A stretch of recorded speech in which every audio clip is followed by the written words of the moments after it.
les passagers à destination. Direction la Martinique, à 6850 km de Paris. Bienvenue à Rivière-Salée, une petite ville à 20 minutes de Fort-de-France.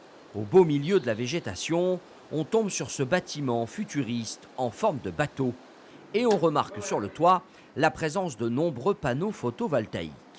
À l'intérieur, on suit Cyril, il travaille ici et nous emmène au sous-sol.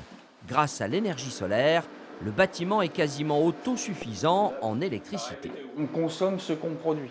Si on à peu près 70%. On paye beaucoup moins d'électricité. Et après, en termes d'environnement, on n'utilise pas les centrales EDF. Plus de 5 000 € d'électricité économisée sur un an. Le bâtiment est exemplaire.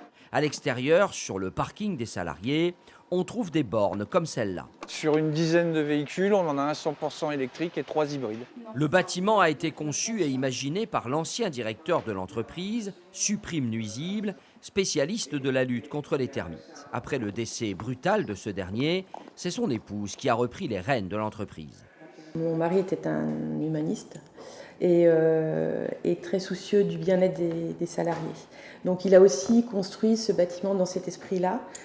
Comment on peut aider les collaborateurs à mieux travailler, à être bien dans leur environnement interne. Mon idée aussi, moi, puisque je continue le projet de mon mari, c'est de développer encore plus cet esprit-là et de montrer, d'être exemplaire en fait. Pour les salariés comme Mélissa, écologie et confort de travail font bon ménage. C'est un autre univers, si je puis dire.